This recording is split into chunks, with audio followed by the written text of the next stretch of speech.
बदले की आग में धधक रहे मिडिल ईस्ट में इजरायल और हिजबुल्लाह के बीच हमलों का दौर सबसे चरम पर है। एक तरफ इजरायल लेबनान के भीतर घुसकर भयानक बमबारी कर रहा है और उसने हिजबुल्लाह की कमर तोड़ दी है, तो दूसरी तरफ नसरल्लाह समेत 10 कमांडरों के मारे जाने के बाद भी हिजबुल्लाह के हौसले पस्त नहीं हुए हैं और वो बराबरी से इजरायल की नाक में दम किए हुए हैं।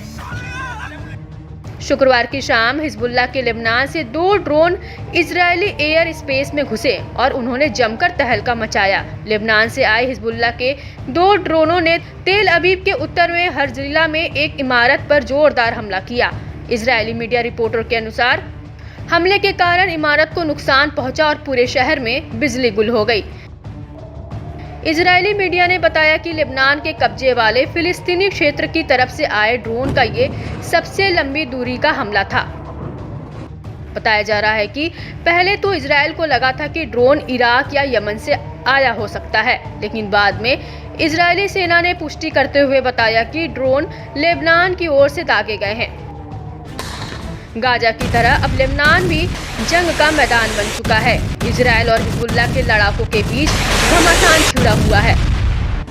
लेबनान के पीएम ये अपील कर रहे हैं कि किसी भी तरह लेबनान पर इजरायल के हमले रुके, लेकिन अब इजरायल रुकने के मूड में कतई नहीं है और उसका अगला बड़ा हमला ईरान पर होने वाला है, जिसके बाद मिडिल ईस्ट की सूरत ही बदल जानी है।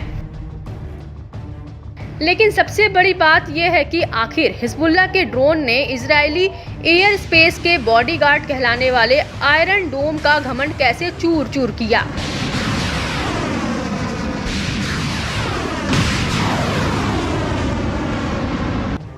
लेबनान के ड्रोन 100 किलोमीटर भीतर तक घुस आए और आयरन डोम को भनक तक नहीं लगी। इससे पहले भी ईरान की मिसाइलों ने इजरायल के आयरन डोम के आंख और कान बंद कर दिए थे। ऐसे में हिजबुल्लाह के लड़ाकों के लिए भी ये खबर हैरान कर देने वाली है कि उसके ड्रोन को आयरन डोम रोक नहीं सका। बहरहाल लेबनान और गाजा में इजरायली सैनिकों और हिजबुल्लाह के बीच जंग बेहद तेज हो चुकी है।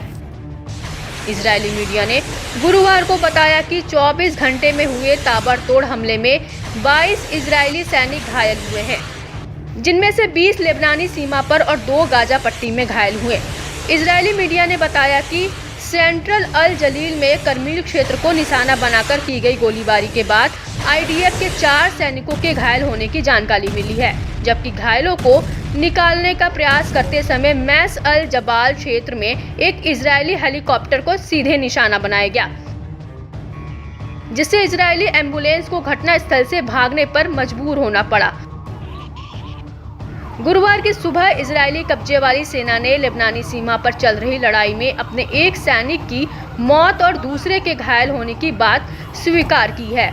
सेना ने बताया कि मृतक सैनिक 228वीं ब्रिगेड का था और 5030वीं बटालियन का एक अन्य सैनिक उसी घटना में गंभीर रूप से घायल हो गया था, जिसे अस्पताल में भर्ती करा दिया गया है। इसके साथ ही दक्षिणी लेबनान में इजरायल के जमीनी आक्रमण के बाद से अब तक इजरायल के 12 सैनिक हताहत हो चुके हैं, तो वहीं इस्लामिक रेसिस्टेंस ने दावा किया है कि कब्जे वाले इलाकों में आईडीएफ ने 35 लोगों की जान गंवाई है, जिसमें ऑफिसर रैंक के भी लोग शामिल हैं, तो वहीं 200 लोग घायल हुए हैं। इजरायल और हिजबुल्लाह के बीच सीधी और कांटे की टक्कर जारी है। अब देखने वाली बात यह होगी कि हमले के बाद इजरायल पलटवार कैसे करता है।